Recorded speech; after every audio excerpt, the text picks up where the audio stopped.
Simplesmente foi para Jesus e os discípulos. Então, queridos, abram a sua Bíblia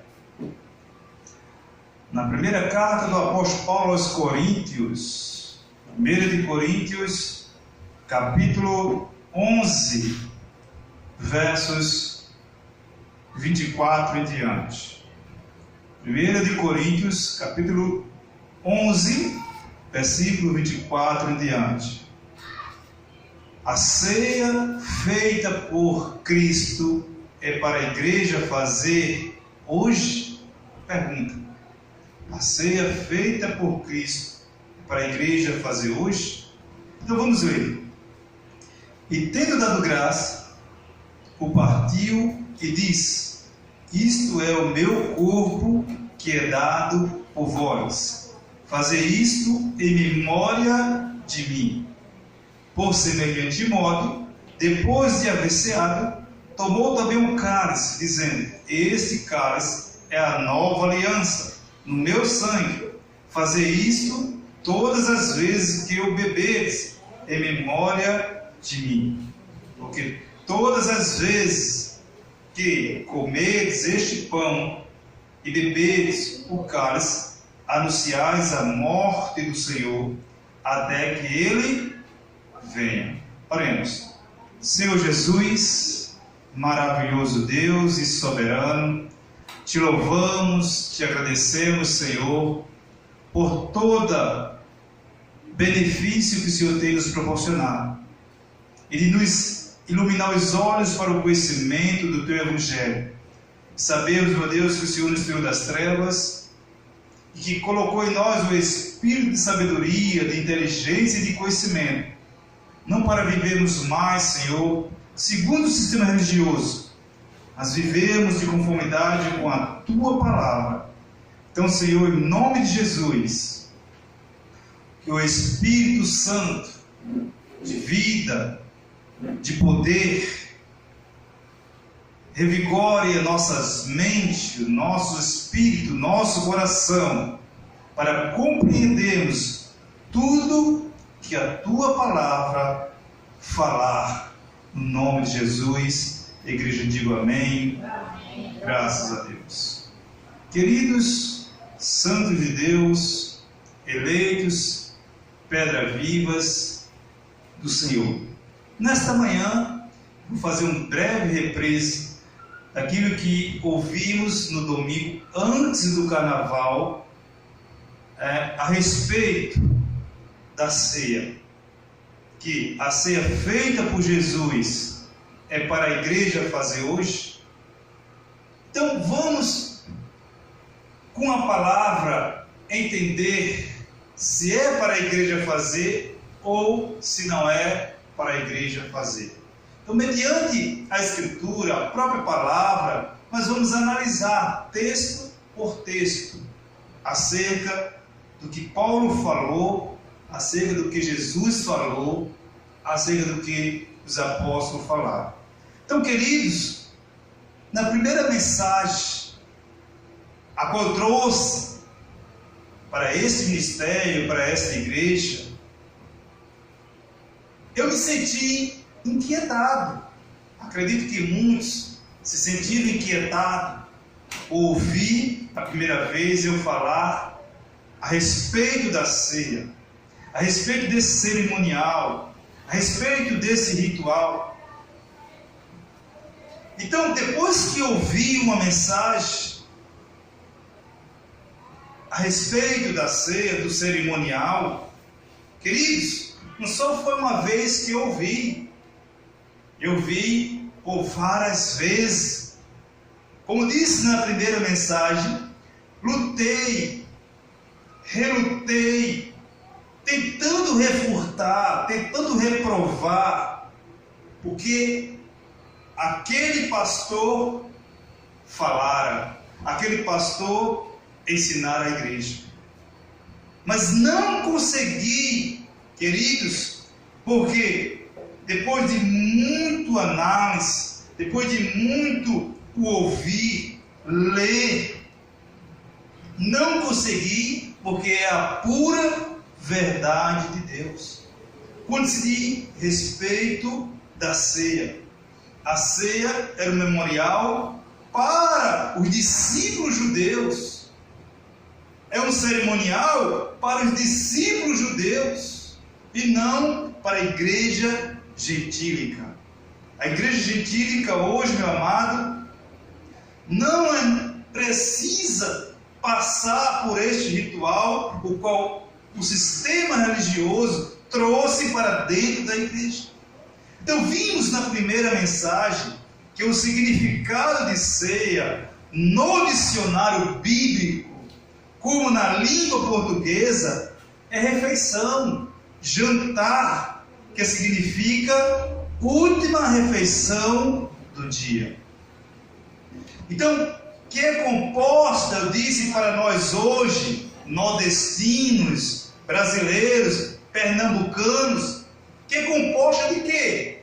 De cuscuz, macaxeira, batata doce, carne, sopa, pão, bolo, café, sucos e frutas. Então essa é a refeição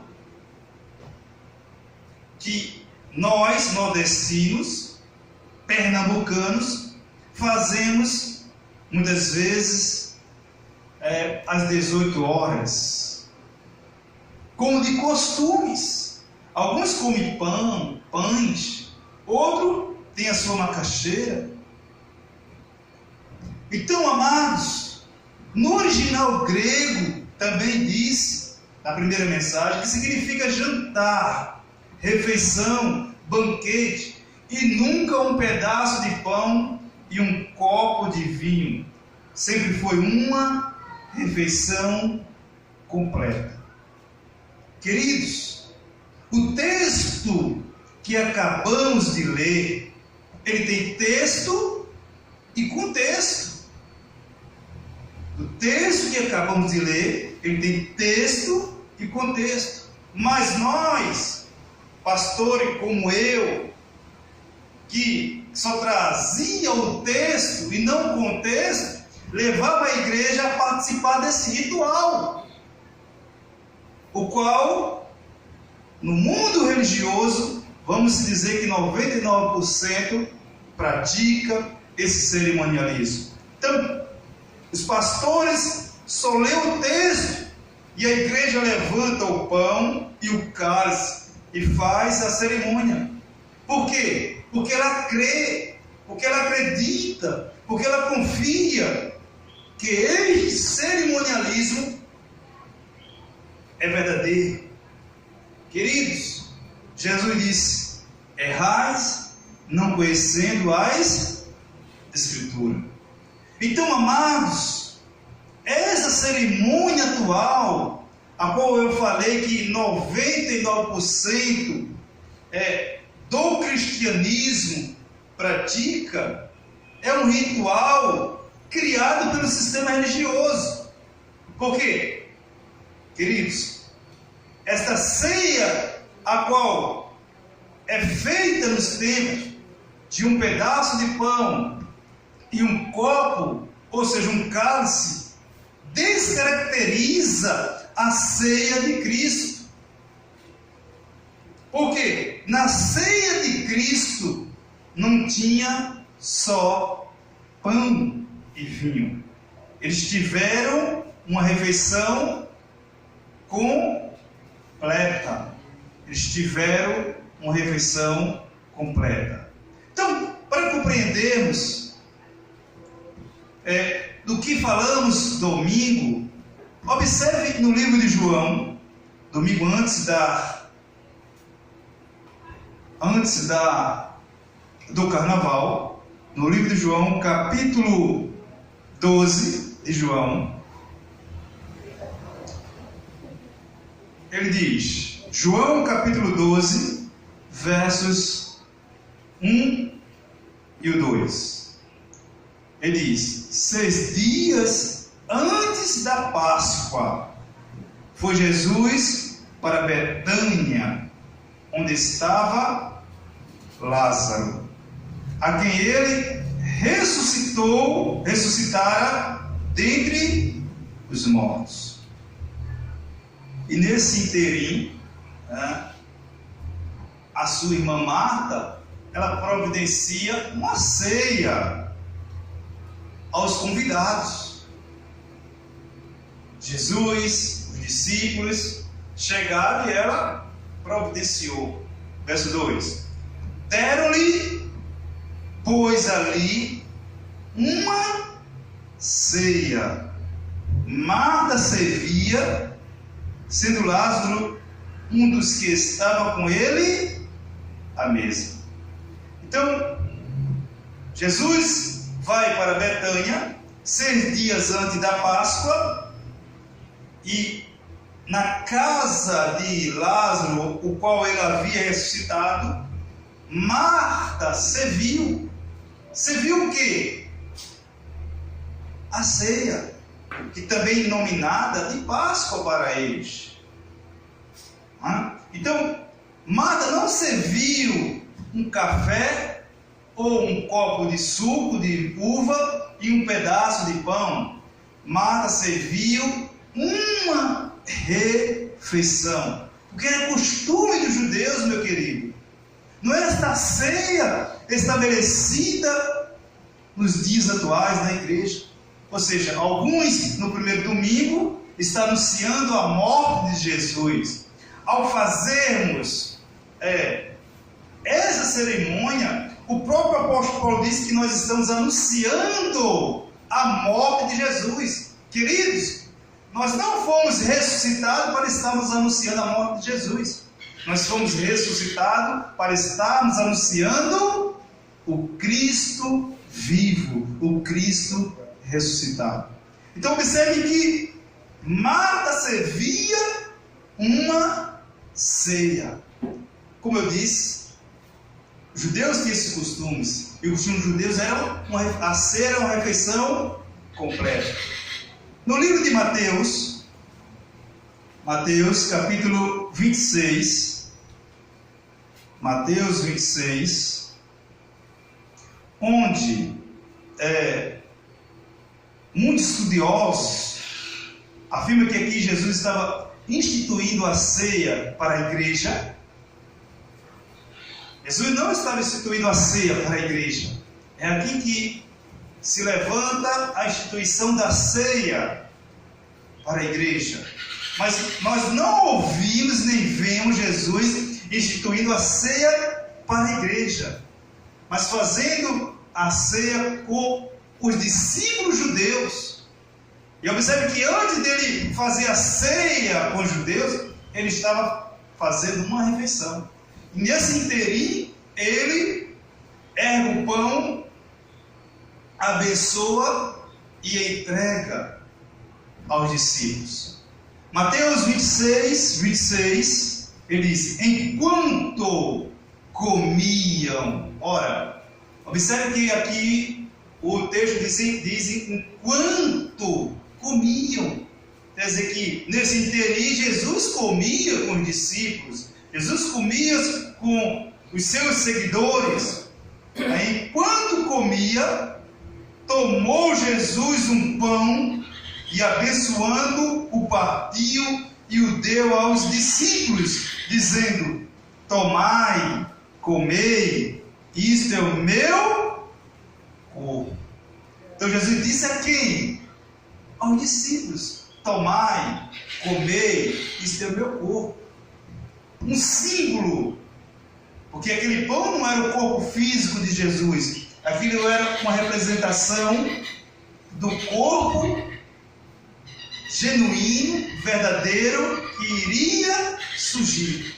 No verso 27 ele diz: a seguir tomou um cálice e, tendo dado graças, o deu aos discípulos, dizendo: bebei dele todos, porque isto é o meu sangue. O sangue, veja que na tua Bíblia a palavra nova deve estar em colchete, né? Ele diz aqui: o sangue da aliança, derramado em favor de muitos para a remissão de pecados. Então, queridos, observe que no verso terceiro, no início, nós encontramos a palavra dizendo enquanto. Enquanto que Jesus comia com os discípulos. Então, queridos, antes de Jesus partir o pão, ele estava com os discípulos jantando. Ou seja, ele estava fazendo uma refeição. Essa ceia que a igreja atual realiza, como eu já falei, descaracteriza totalmente a ceia do Senhor. Até porque, meu querido, Cristo, quando realizou esta cerimônia, ele e seus discípulos estavam ainda no cumprimento da lei. Ele não estava no cumprimento da graça. A graça não havia sido ainda manifesta. Então ele estava no cumprimento da lei. E ele, com os judeus, ele participou com os discípulos. E observe que esta ceia aqui teve algo importantíssimo para apontar o traidor. Paulo fala lá também em 1 Coríntios, para mostrar os aprovados. Então essa ceia teve essa característica. Então, queridos, a lei não existia. O novo pacto ainda não havia sido estabelecido, porque ele não havia morrido. Jesus já havia morrido para ser estabelecido o novo pacto, a nova aliança? Não. Muito menos ressuscitado. Por isso eles praticaram essa cerimônia. Em momento algum, Jesus está pedindo para os gentios participar. Eu não vejo nesse texto Jesus pedindo que os gentios participem. Jesus ansiou, fervorosamente participar desse momento aqui. Está lá em Lucas, em capítulo 22. Jesus desejou estar junto dos discípulos para participar dessa ceia. Então, em momento algum, os gentios participou desta cerimônia. Queridos, esta cerimônia era para Jesus e os discípulos judeus. Amados, mais uma vez eu repito o que Jesus disse no livro de Mateus: errais não conhecendo as Escrituras. Então, queridos, nós não fomos chamados para anunciar a morte do Senhor. Fomos chamados para anunciar a sua ressurreição, a sua vitória sobre a morte. Você não foi chamado para aprender doutrina de homens, mas foi chamado para aprender as verdades do Evangelho de Cristo, que foi revelado ao apóstolo Paulo. Então, queridos, amados, muitos pastores pregam a primeira carta aos Coríntios como se fosse a única verdade, quando na verdade não é. Como eu disse no início, o texto que iniciamos a mensagem, existe contexto, e é através desse contexto que nós iremos observar um por um. Volto para 1 de Coríntios. 1 de Coríntios, capítulo 11, agora verso 17. Porque nós temos o costume de chegarmos a ler o 25, o 24, o 25 e o 25. Lemos só o 24 e o 25. E instituímos a cerimônia na igreja. E todos fazem, crendo, piamente, que esse ritual é necessário ser feito ainda nos dias atuais. Mas mediante a palavra de Deus, nós vamos ver, meu amado, que não é necessário mais fazermos, porque somos o corpo de Cristo. Então, no capítulo 11 de 1 de Coríntios, versos 17, ele diz: nisto, porém, que vos prescrevo, não vos louvo, porquanto vós ajuntais, não para melhor, e sim para... Então quer dizer que aquela junção que eles tinham não era para melhor, e sim para pior. Então, queridos, preste bem atenção no texto que acabamos de ler, onde o apóstolo diz: eu não vos louvo. O que o apóstolo Paulo não louvava? A pergunta é: o que o apóstolo Paulo não louvava nessa igreja? O que estava acontecendo que o apóstolo não louvava nos Coríntios? Primeiro, as ações, as atitudes e procedimento deles. Eles se diziam santos, mas tinham atitudes vergonhosas, desprezíveis. Então, queridos, amados, ele estava dizendo: olha, daqui para frente, o que eu vou falar, o que eu vou dizer a vocês, eu não louvo, eu não digo amém, eu não aprovo, eu não digo que é de Deus. Eu não aprovo, eu não digo que é de Deus, porque vocês ajuntais não para melhor, e sim para pior. Queridos, por quê eles ajuntavam para pior? Porque as ações, como eu falei, e as atitudes que eles procediam, as ações que vocês estão tendo, não é digno do meu louvor, porque o que vocês estão fazendo não é louvável, não é para melhor, e sim para pior.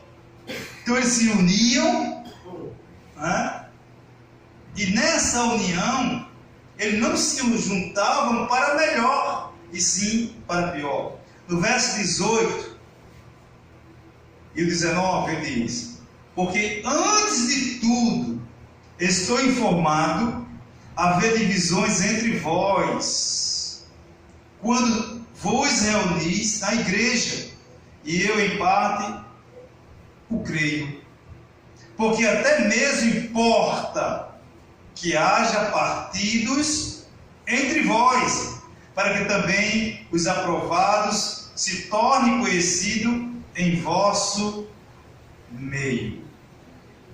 Você lembra que Jesus disse lá em Mateus, acerca de Judas? Quando Jesus institui a ceia, ali ele mostra o traidor. Paulo está dizendo: ora, no verso 19, porque até mesmo importa que haja partido. Uns digam: eu sou do pastor Edmilson, outros digam: eu sou do missionário Edmilson, eu sou do grupo Flonital. Paulo está dizendo, para que se mostre os aprovados. Queridos, observe que o apóstolo está expondo as divisões, as intrigas deles. Por isso eu não vos louvo. Como pode vocês, sendo santos, separados por Deus, com atitudes impiedosas, como eu posso chamar isso de ceia, onde há divisão, fofoca, intrigas?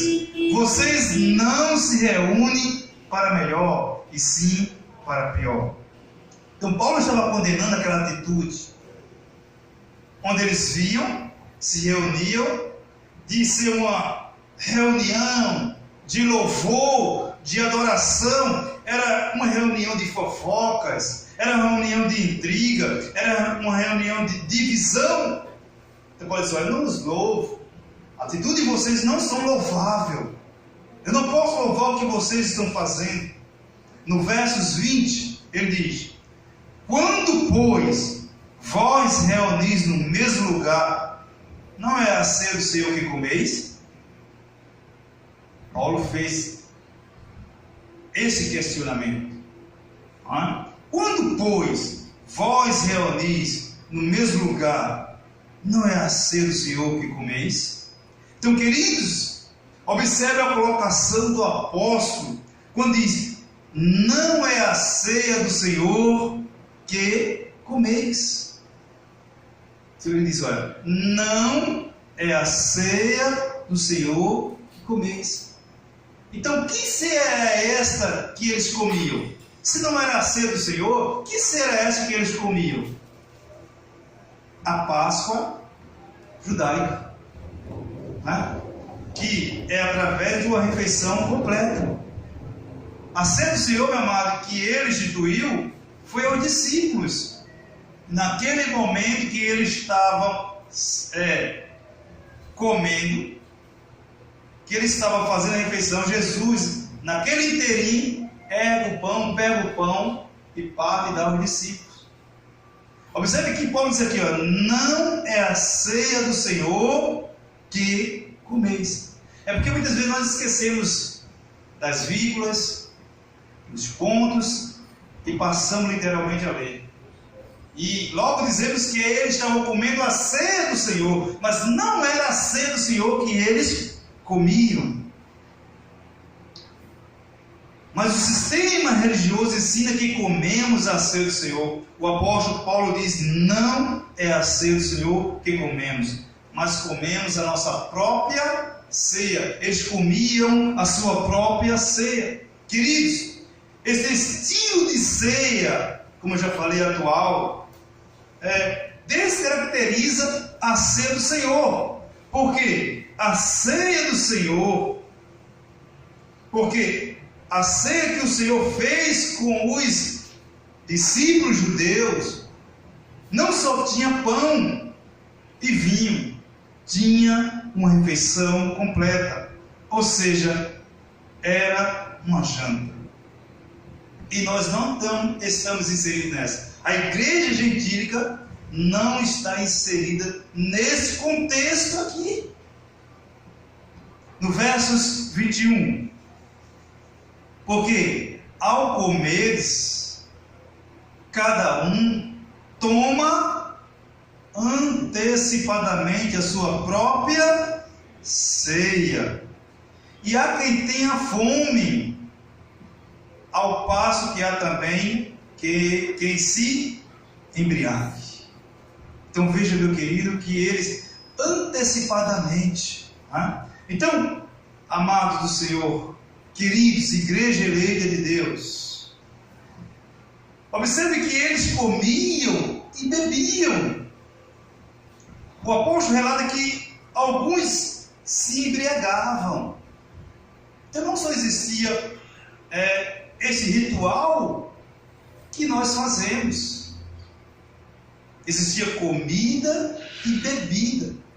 E essas pessoas antecipadamente apareciam, se apresentavam mais cedo no templo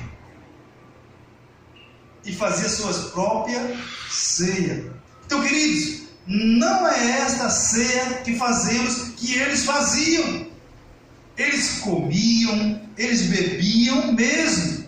Amados, quando o apóstolo Paulo fala antecipadamente, é porque havia um grupinho, as pessoas de classe mais altas, as pessoas de posse, chegavam mais cedo ao templo, passavam mais tempo, comiam, bebiam, a ponto de embriagar-se.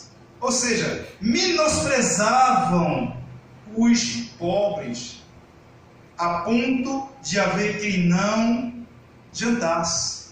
Então ele, por ser de classe nobre, não quer estar perto do irmão fulano de tal, onde no nosso estado é cortador de cana. Eu não quero estar perto do fulano de tal, ele cheira mal, ele não tem um perfume desagradável. Então esse grupo nobre, eles se reuniam mais cedo, traziam os alimentos e eles próprios faziam a sua própria ceia. E quando os cansados, os trabalhadores chegavam no templo para adorar a Deus e até mesmo fazer a sua refeição, já havia acabado. Havia acabado. Queridos, saíam da reunião com fome. Amados, observe bem. Quando fazemos uma festa, se nós não tivermos atento, vai sair alguém dessa festa sem ter feito a sua refeição. Porque as pessoas, meu amado, ela não está preocupada com o seu irmão que está de lado. Ela quer satisfazer só a si próprio. E se não houver um cuidado, há alguém no meio que vai sair sem ter feito a sua refeição, a sua janta. Então Paulo estava condenando a atitude daquele povo. Essas pessoas que se diziam ter posse, ter condição, mas que menosprezavam os mais carentes. É isso que nós vemos na igreja hoje, meu amado. A igreja menospreza os mais carentes. Não se dá para o mais carente. Principalmente os líderes religiosos. Enriquece as custas das ovelhas. Não se preocupa com os necessitados, com os carentes. Se está precisando de uma cesta básica, se está precisando de um pão. Então Paulo estava condenando aquela atitude, aquela ação. No versos 22. Vamos ler o texto. Lemos o texto, estamos lendo agora o contexto. Ele diz: não tende porventura casas onde comer e beber? Ou menosprezais a igreja de Deus, envergonhais os que nada têm? Que vos direi? Louvar-vos-ei? Nisto certamente não vos louvo. Olha, essa atitude de vocês, essa ação de vocês, eu não vos louvo. Eu não digo amém. Eu não digo é de Deus. Que as pessoas, meu amado, tentam se encher do Espírito e se esquece do principal mandamento de Deus, o amor ao próximo. As pessoas vão ao monte, as pessoas fazem vigílias, as pessoas fazem rituais, jejuns, mas não conseguem entender a vontade de Deus. Então Paulo diz: olha, não tendes porventura casas onde comer e beber? Ou menosprezais a igreja de Deus, envergonhais os que nada têm? Que vos direi? Louvar-vos-eis? Nisto certamente não vos louvo. Queridos, Paulo não louva as atitudes insensatas dos coríntios, dos mais nobres, dos bastardos. Paulo diz: eu não louvo essa atitude de vocês, porque eles preparavam a sua ceia, sua festa, e menosprezavam a igreja de Deus, os mais carentes, os mais necessitados, constrangindo os que nada tinham. Você imagina como é que ficavam os que não possuíam, os que trabalhavam duramente, chegavam no templo e não encontravam mais nada. Ficava constrangido. Então, queridos, santo de Deus, por isso Paulo diz: eu não vos louvo. Por isso ele chama a atenção dele dizendo: vocês não têm de casas onde comer e beber? Entre eles, então eles não comiam a ceia do Senhor, como o sistema religioso acredita que comemos. Eles não comiam a ceia do Senhor, eles comiam a sua própria ceia. Por isso o apóstolo Paulo disse: eu não louvo esta conduta, esta ação, esse procedimento de vocês. Vocês não agem condizente com a palavra, não agem de conformidade com o que o Senhor falou. através da sua palavra. Novo mandamento vos dou, que ameis uns aos outros. Versículo 23, ele diz: porque eu recebi do Senhor o que também vos entreguei, que o Senhor Jesus, na noite que foi traído, tomou o pão. Queridos, a pergunta que eu faço é: Paulo estava com os 12 apóstolos? Paulo está dizendo aqui que recebeu. Paulo estava com os 12 apóstolos? Não, Paulo não estava com os 12 apóstolos. Paulo não estava com os 12 apóstolos. Então, amados, nessa cerimônia não estão, Paulo não recebeu nada de Jesus, aquele Jesus nazareno, aquele Jesus que sofreu, aquele Jesus que carregou a cruz, aquele Jesus que padeceu em nosso lugar. Paulo não recebeu nada dele. Paulo, depois de muito tempo que vai em perseguição à igreja no caminho de Damasco, é que o Cristo ressuscitado se revela a ele. Então Paulo não recebeu do Cristo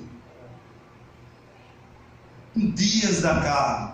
O que Paulo recebeu foi do Cristo ressuscitado. Então, amado, Paulo aqui está mencionando, lembrando o que Jesus de Nazaré fez com os 12 discípulos judeus.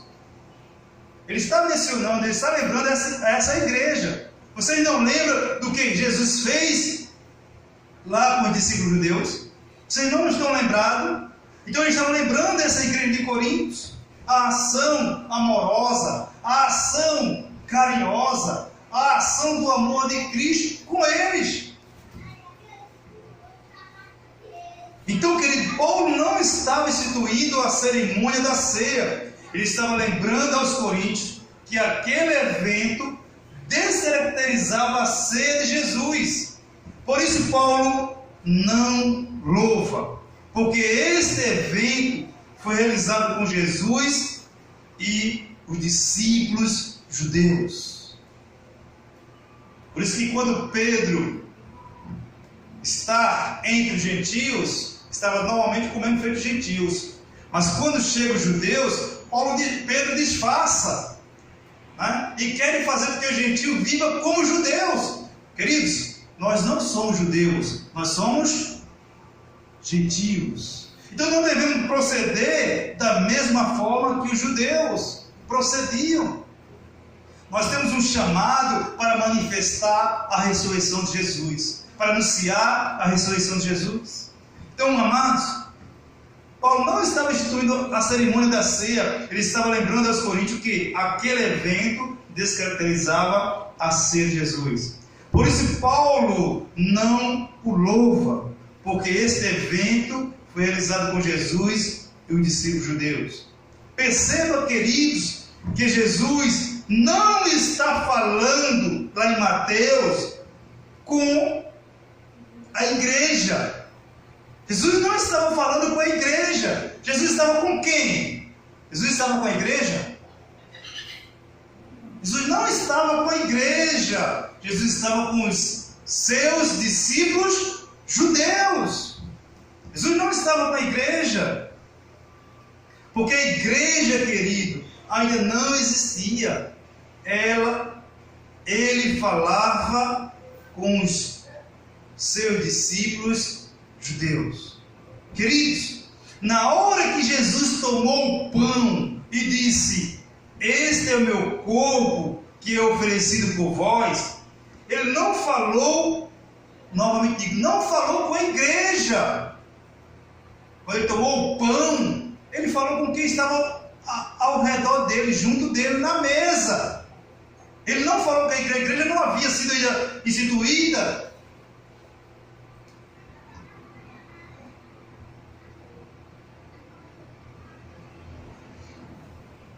Não falou com a igreja, ele falou com, novamente, os discípulos judeus. Até porque, querido, a igreja não havia sido formada. ainda.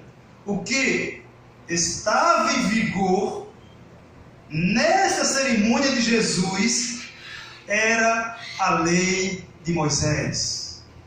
O que estava em vigor não era o pacto da graça, o pacto de melhores superiores promessas, era a lei de Moisés. Então ele tinha que cumprir os seus 613 mandamentos.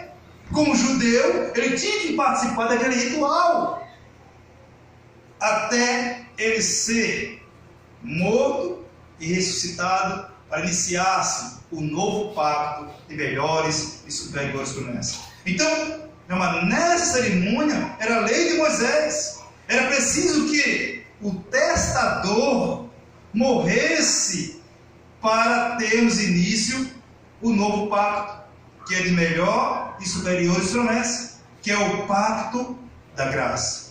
Veja isso em Hebreus, para você ver que quando Jesus estava com os discípulos ali naquela ceia, não havia sido estabelecido o novo pacto, a nova aliança. Ele estava falando da nova aliança. A nova aliança veio depois que ele morreu e ressuscita e revela ao apóstolo Paulo. Ali não tinha sido estabelecida a nova aliança. Ele estava vivo. E para se iniciar uma nova aliança, para ter um testamento válido, é preciso que o testador morra. E ele estava vivo. Hebreus capítulo 9. Hebreus 9, versos 16. Ele diz: porque onde há testamento, é necessário que intervenha a morte do testador. Então ele está dizendo aqui, Hebreus 9, 16. Porque onde há testamento, nós sabemos que você, como pai, que tem posse, que quer deixar a sua herança para alguém, você vai a um cartório e registra no nome de fulano de tal X, no nome de fulano de tal X, e sai discriminando a sua herança às pessoas. E o texto está dizendo aqui que onde há testamento, é necessário que intervenha a morte do testador. Então, naquele momento que Jesus estava com os discípulos na mesa ceando, ou seja, jantando, alimentando-se, ele não havia ainda liberado o testamento para a igreja. Não havia. A aliança que era melhor superior às promessas, não havia, porque estava ainda no cumprimento da lei mosaica.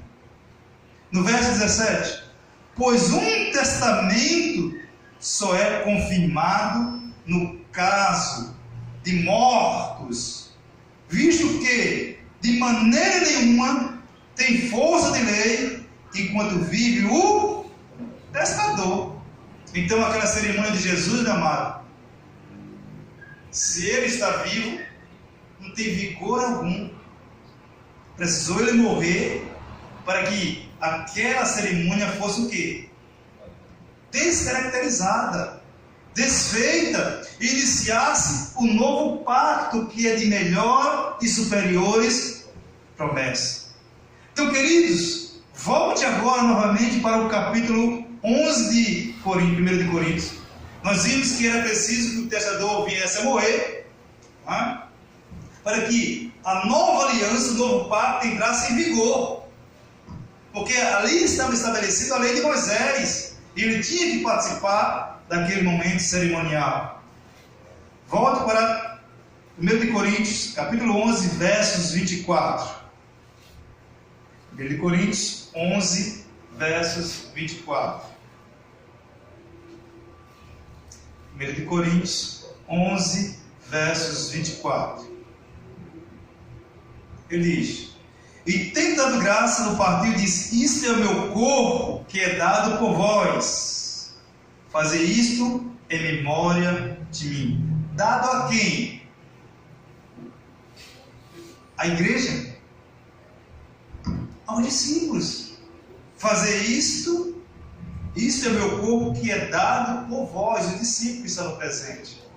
Então, queridos, quando Jesus partiu o pão e disse, isso é o meu corpo, ele fazia uma ilustração do verdadeiro corpo que é a igreja.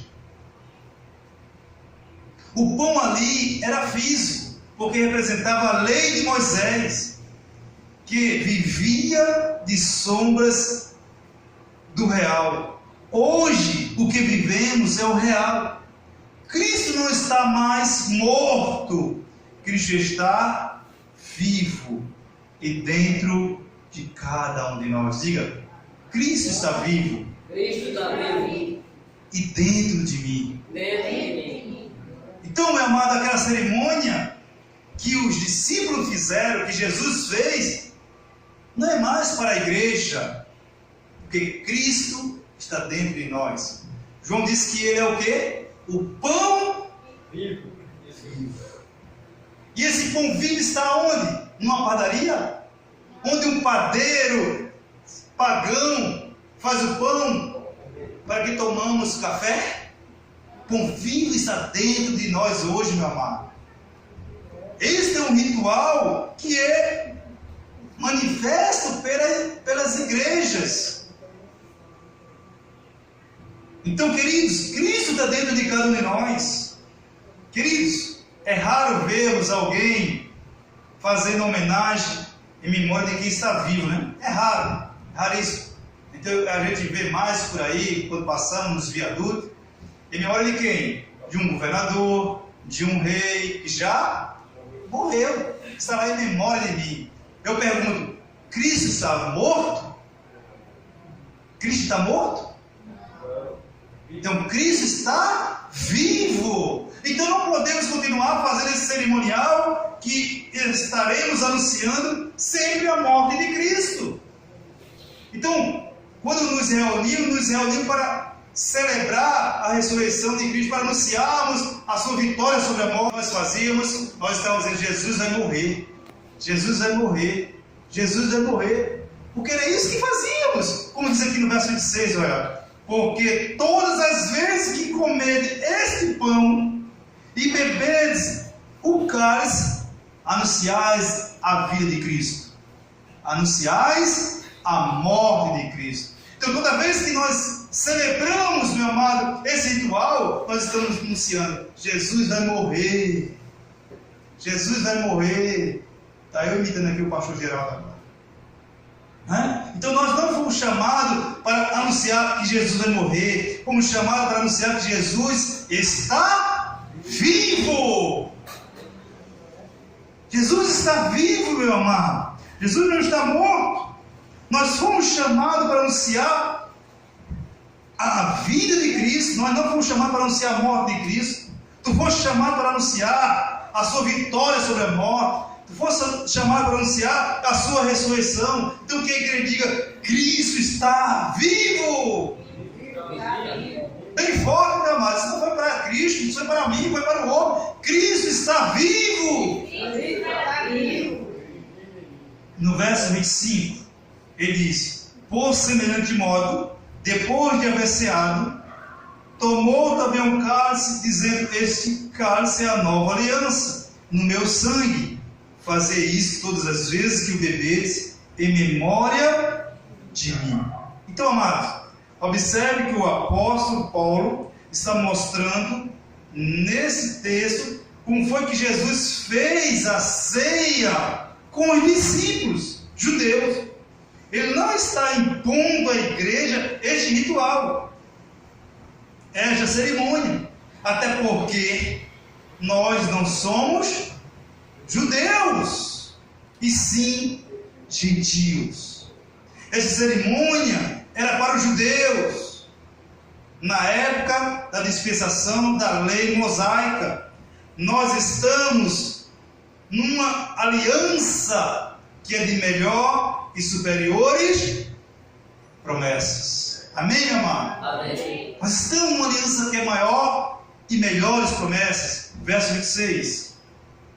Ele diz, porque todas as vezes que bebedes e comedes este pão e beberdes o cálice, anunciais a morte do Senhor, até que Ele venha.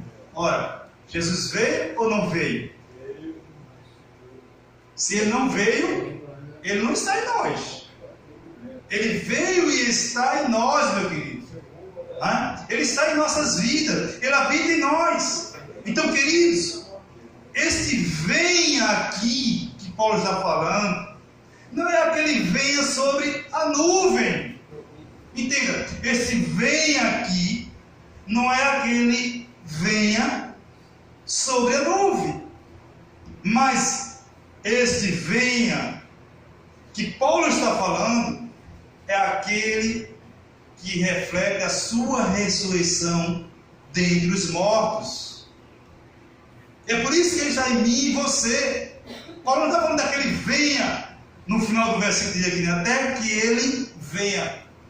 Não é aquele venha que o escritor de Atos fala que ele vem sobre as nuvens. Não é esse venha, mas o venha da sua morte, da ressurreição. É desse venha que Paulo está falando. Ele venceu a morte, ele ressurgiu no terceiro dia. Os judeus teve que praticar, meu amado, os discípulos tiveram que praticar a ceia, ou seja, a Páscoa, que era a janta, sexta às 18 horas, sábado às 18 horas, mas no domingo ele ressuscitou e está vivo e habita dentro de nós. Na sexta e sábado, os judeus fizeram a sua Páscoa, com fermentos, ervas amargas, cordeiros. Nós hoje, meu amado, alimentamos do glorioso e magnífico que é a palavra de Deus. Então, querido, esse venha era o vendo Cristo ressuscitado,